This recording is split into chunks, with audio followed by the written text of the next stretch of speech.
Hey girl, hey, welcome back to my channel. It's your girl Misha. Thank you guys for joining me yet again for another review. We are back with a brand new review for the Real Housewives of Beverly Hills, Season 12, Episode 7.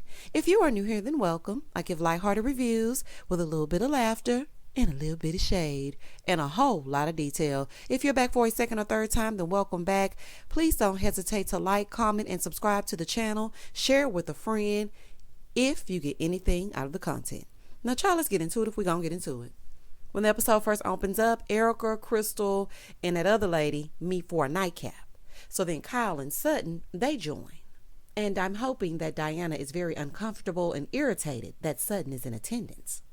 So Erikah and Sutton are sitting next to each other. They're chatting about her ex, and Kyle talks about her ex-husband and how he's a stand-up guy, and he and Mauricio are very good friends. And Erikah Jane and Sutton have a love-hate relationship from what I can see. So Sutton is talking to Erikah, cross-examining the witness. She was asking all kind of questions. So do you think that you own any responsibility? So what exactly was your role in the whole situation? I was like, I know that's right, Sutton. So Erikah said, she wished that they had more of these back and forth conversations. Girl, you want to be Sutton friends so bad. End of it. Point blank and the period, honey. Period, dot. But I'm Garcelle. Garcelle said, listen, I'm not sitting with these fake heifers. I'm going to my room. I will see y'all tomorrow. And yeah, y'all pissed me off. So I really don't want to be bothered. And I was watching the unseen footage from last episode, production. Why did y'all cut out the scene of Garcelle screaming? That was very so much needed because these heifers will really get on your nervous system. We needed to know why Garcelle was screaming and whatnot. So it's the next day, and the ladies are getting ready for the day's activities. Dorit, Kyle, and Rina, they go for a drink. And so Kyle is telling them that Sutton and Erikah were talking like they were BFFs. So over with Garcelle and Sutton and Crystal, they're talking about how her and Erikah were all chummy as well. Now, quiet as it's kept, honey, ain't no way that I would sit with Crystal. Ain't no way. It ain't no way that I would sit down with Crystal. Honey, you just got through saying some stuff about me that I might not be able to come back from. And just because you say sorry, I'm supposed to just forgive and forget. Oh, no, ma'am. So Garcelle said, well, she can be friends with Erikah now, I guess, because now she's on meds. Now she on meds. So Garcelle was like, I just feel like Erikah just doesn't want to talk about Erikah. This is what she's saying in her confessional. She's like, I feel like she's trying to distract us so we don't ask her questions and we just let it go. Well, we don't need y'all to let it go because that's what we loved about last season. Honey, can we get back into it? Because it's not going away. The things have not been disproven.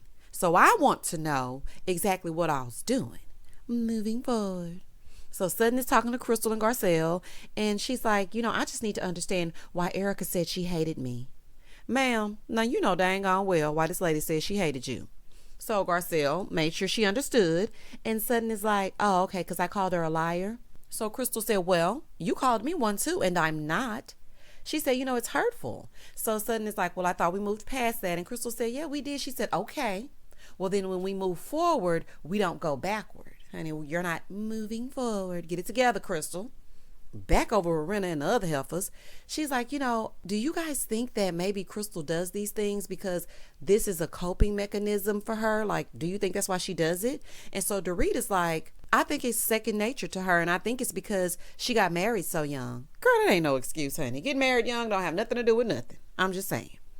Back with Crystal and Garcelle and Sutton, Garcelle is asking Crystal if she holds on to things quite often. And so Crystal was like, yeah, I do. So Sutton said, yeah, so that's why people think you're manipulative. So Crystal goes, me and that word, you don't use that word to describe me. I wouldn't describe me as that.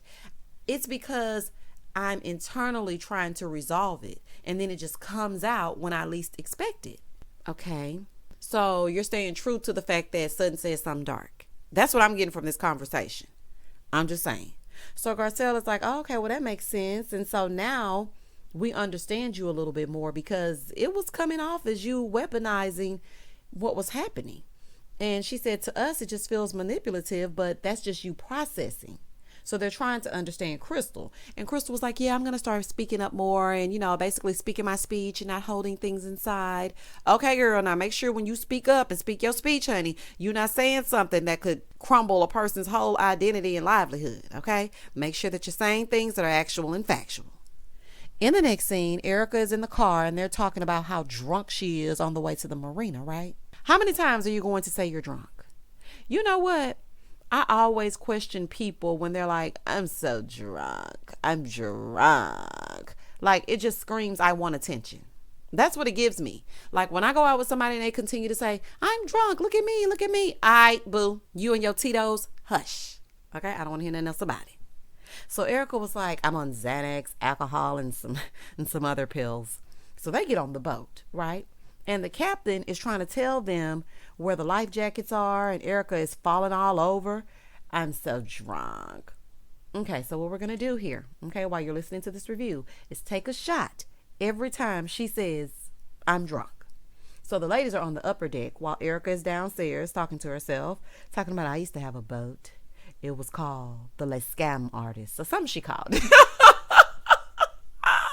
She called the boat something, child.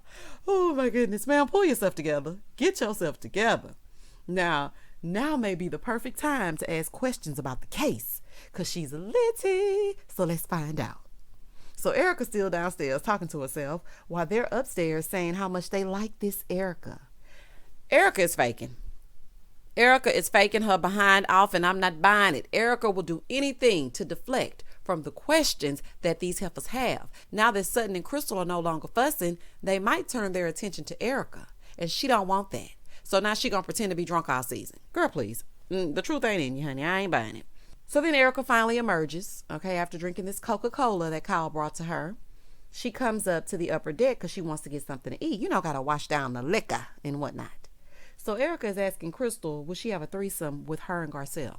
The visual alone is grossing me out. I'm just not here for it. So Crystal is like, I mean, they're beautiful women, but that's just not my jam. I know that's right. So then they started playing, It's Expensive to Be Mad. Wrong time, honey. Read the room. Read the room, honey.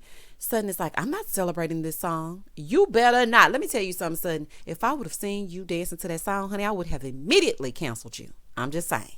What I feel is Erikah needs to put this song forever on hiatus. It's not expensive to be you anymore, honey. Now all you have to do is have a bus pass. I'm just saying. So then the ladies get in the water. Erikah still talking.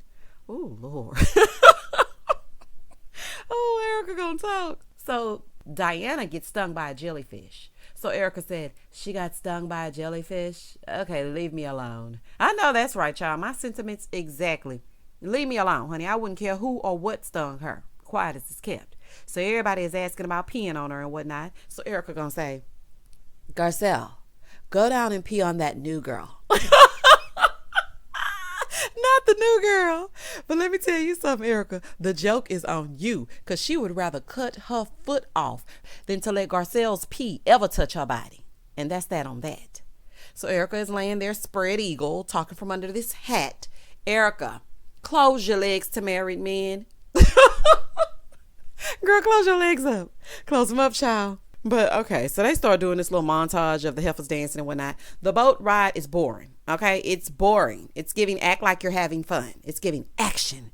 Everybody starts dancing a little bit. Child, y'all ain't having no fun on this boat. So once they get back, they wake Erikah up only to realize all of her glam is now all over the sofa. That's because the glam people are not being paid properly. So you get what you get and you don't pitch a fit. In the next scene, it's the evening and the ladies are getting ready for dinner. Garcelle, side note, honey, fire your glam squad as well.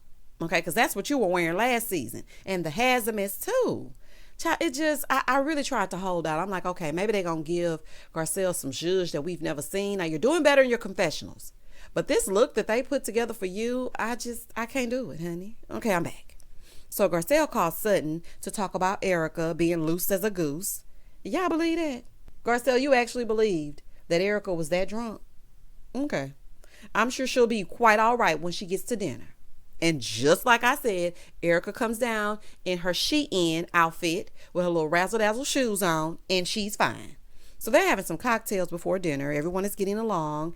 Erikah's like, yeah, I've had 3 espressos. I'm trying to, build my health back up. Girl, wasn't nothing wrong with you to begin with. You were not actually drunk, okay? There is no way you got all the way pulled up like this from 3 espressos after just being sprawled out, spread eagle on that boat. Child, Anyway, so they get to dinner and Garcelle tells them that she wants them to come celebrate her birthday. So Lisa was like, I can't be there. I'm going to be in New York celebrating Harry because he has this new gig. So then Garcelle is like, oh, well, Denise is going to be there and I'm sad that you won't. Can we get Denise back and ditch Diana? Okay, because, quiet as it's kept, she can go. She really can be edited out of every episode moving forward. So Garcelle was hoping that her and Rina could make amends. So here go Lisa. I wonder if Garcelle would have told me if I were going to her party. Because you mysteriously told me now that I'm not going. It's not a conspiracy, girl. It's her party and she can invite who she wants to. So if you showed up there, of course it would have been a great scene. I'm not going to say she wasn't going to produce a scene. But since you're not going to be there, she's just going to go ahead and tell you. Oh, Rina. So then Rina tells the ladies that she actually reached out to Denise about a month ago. I wouldn't want to speak to Rina if I were Denise. The way that they treated her that season, baby, that was a whole fool. Especially you, Rina. Because y'all have been friends for years. You were really showing out that season. I ain't going to never forget it. And baby, Garcelle want Denise back so bad. Okay. So Rina was like, I sent her an apology text. And she said, I feel like Garcelle was adamant about me reaching out to Denise, but I did that for me. So then Garcelle in her confessional, she was like, let me text Denise to see if she actually texted her. Now, I ain't saying she lying. Allegedly. But she might be lying. So she texted Denise and Denise responded, when? And Garcelle was like, dang, how many times did you talk to her? Garcelle, we don't care, honey. We don't care. Let it go. I don't think Denise is coming back and Rina is going to forever be Rina. Just let it go. So they're all sitting around the table, right? So Garcelle asked the lady who thinks it's bad for us to be black content creators if she was having a good time. And so she was spewing this BS talking about, you're all spectacular. So in the confessional, Garcelle said that's BS. She would rather be stung by a jellyfish than to be around us. Definitely than to be around you. I'm just telling you right now. And I would rather pluck my eyelashes out one by one than to sit with her. So Garcelle brings up room 23. And she was like, I felt like when Dorit brought up the book, you didn't want to talk about it. And it came off a little bit rude. And she's like, I'm just shy to toot my own horn. Girl, please. You need to sell that to somebody who's buying it. You have no problem tooting your own horn. You just don't want to speak on it because there's a scandal associated with that book. And you ain't fooling me. So then in the confessional, she's like, the funny thing is Garcelle is the most unwelcoming. It's her loss. She's missing out on friendship. And she ain't missing nothing, honey. Nothing at all. You would have disparaging things to say about the only black woman in the group. Isn't that convenient? So Sutton and Erikah are having another moment down at the end of the table and everyone notices it. And Sutton was like, I'm talking to Erikah because as much as I don't like things that she's done, she's actually kind of funny and I like funny people. Well, Sutton, please. So Dorit brings it to everyone's attention that the two of them are speaking. And Erikah in the confessional was like, I don't understand why everything I do is such a big deal. Because you talk a big game and yet you're here. That's why. So Sutton is like, listen, I just hope you're being real with me this weekend. And Erikah was like, you'll feel it. You're not stupid. Don't hold your breath, Sutton. Okay, I'm just saying. You getting all close to Erikah, she talking and whatnot, and just don't hold your breath. So Sutton said, in her confessional, I have a lot to say to Erikah, and I'm not scared of her, and that scares her. Didn't I tell y'all that? I said the exact same thing. The fact that Sutton is not bowing down to Erikah this season, Erikah has a newfound respect for her. All you have to do to a bully is hit them square in the eye one good time and they will not bother you again. And that is what Sutton did to Erikah. And that's why Erikah, she can talk to her because she's like, oh, girl, you're not even scared of the or whats. So let me just go and be cool. We good. She's like, I'm just going to be the bigger person. Well, you definitely have the bigger bank account. Moving forward. So then Sutton proposes one last toast to Lois during the trip, and Rina gives a speech because she was apprehensive about coming, but all of the ladies made her feel safe and she feels like that's what Lois would have wanted her to do. So child, then Dorit starts speaking her speech for 7,467 minutes and 2 seconds. Dorit, wrap it up, baby. We have to go to commercial break. Wrap it up. Baby, Dorit be talking forever and ever and ever and ever. Child, at least we got a break from Dorit saying how scared she is, though. She must be better, honey, because the long-windedness is back. So I think she's fine. In the next scene, they get back to the hotel. The heifer's ready to turn in and Kyle ready to turn up. So Kyle and Dorit and that lady, they have a nightcap. And she's still bringing up Sutton. I mean, she's a vegetarian who eats bacon. And what else is going on? Who cares, honey? She does what she wants to do. Does what she eat make you poop? Oh, I didn't think so. So it's time to pack it up, right? It's the next day and it's time to head back. So they get on the PJ. So Dorit asks if they can sit anywhere that they like. And she said yes, right? Dorit asked the same question. So then Sutton gets on the plane and she's like, can I sit with you guys? So then this heifer gonna tell her, where did you sit last time? Sit where you sat last time. So Sutton gets up. She goes over to Garcelle and Garcelle is like, what happened? I mean, you're not explaining it. Like, what happened? So she tells her that Diana Jenkins told her that she had to sit in her assigned seating. So Sutton said, I can get my own plane. Garcelle said, yes, you can. So she said, you know what? When you get ready to send her a thank you basket for allowing us on her PJ, please don't include my name. I know that's right, honey. And Sutton was like, I'm not going to do that. Baby, let me tell y'all something. I would have disembarked so fast. I would have gotten out of that plane so good. Listen to me.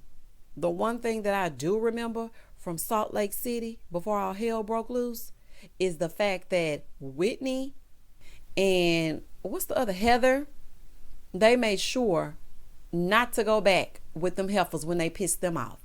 And Sutton, you should have taken a page from their book, because I would have got off that plane so good and been waiting right there for my own personal private jet. Or baby, I can fly commercial, honey. I ain't gotta be on here. Child, I wish I would. Diana would have to kiss my ass, respectfully. And that was the end of the episode. Y'all comment down below and tell me exactly what you thought about this episode. I thought it was a filler. You know, it was just a bunch of Erikah laying around talking out the side of her drunk neck. Please don't hesitate to like, comment, and subscribe to the channel. And as always, stay safe, stay blessed, spread love, not germs. Peace.